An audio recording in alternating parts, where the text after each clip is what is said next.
So last time in my previous collections of articles, I've talked about Han Kang's story and her Nobel Prize win in a bookstore here in Korea. But this time I've delved into a similar aspect of it, but in Japan. Have a look at how Korean literature is appealing to our readers in Japan.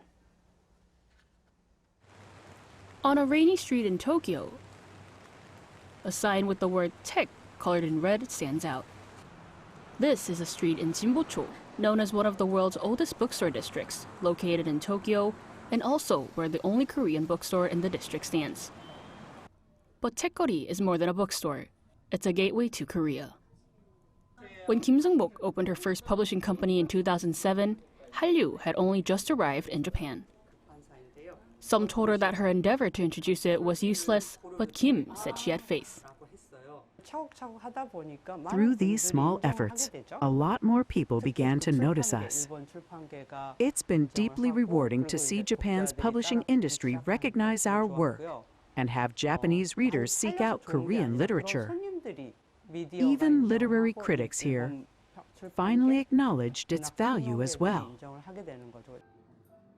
Ranging from novels, essays, and poetry to picture books, now there are more than 1,000 books to quench the desire of Korean learners and Korean culture enthusiasts in the bookstore. She has been running since 2015. Kim's first translated book, published here in Japan, was Han Kang's The Vegetarian. She said that of all the works she read in the 2000s, this novel stood out the most due to its powerful resonance with Japanese society. Did Han Kang become famous because of the Nobel Prize? Not really. If anything, I'd say the Nobel Committee was late to the party.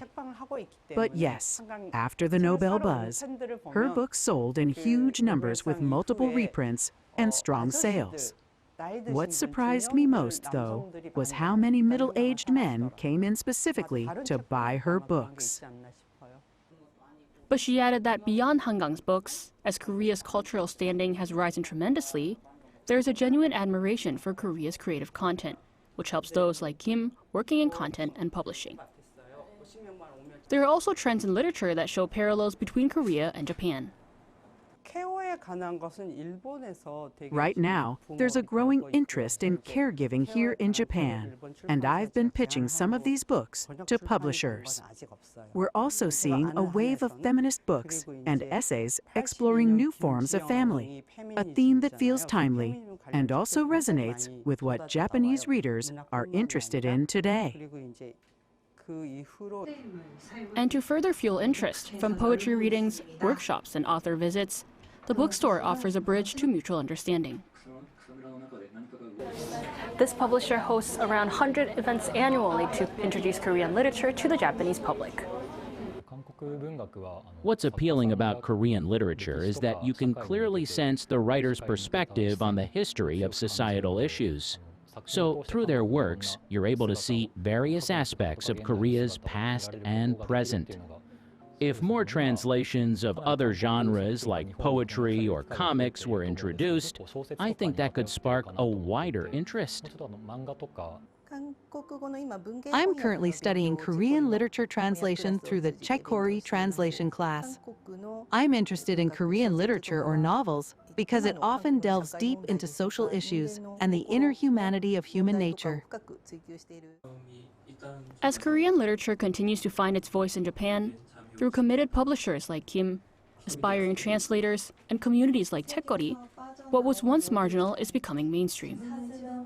With trends and stories that speak across borders, literature is becoming a tool to broaden the cultural landscape. Well, so Sung-jin, how prevalent did Korean literature really feel in Japan? And also, how was the event that you attended? The poetry event, was it? Right, so including the Korean bookstore that we just talked about in my article, I actually visited another bookstore in Tokyo, which was a large franchise bookshop. And in that bookshop, I checked out the international literature section, and we obviously saw a lot of Korean books, including the famous book Almond. I don't know if you know of it, guys. And to delve in a bit more into the poetry event, there were around 20 people that attended the event, and not a lot of Koreans were there, actually. There were a lot of Japanese readers that were interested in Korean literature.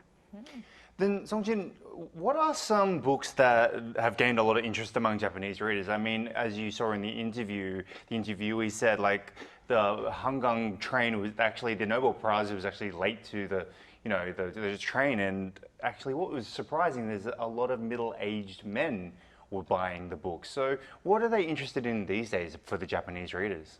Right, so Japan actually has a big publishing market, and Japan continues to show a steady demand for all sorts of Korean books, whether it be novels, comics, or all sorts, but especially those that revolve around social issues. So a renowned Korean essay titled I Decided to Live as Me by author Kim Seung-bok saw a record figure of more than 580,000 copies sold, while the book Kim Ji-young, born 1982, written by Cho Nam-ju, which centers around the theme of feminism, had sold more than 200,000 copies. I guess it's many of those social similarities that the neighboring countries share that raises the interest into each other's literature.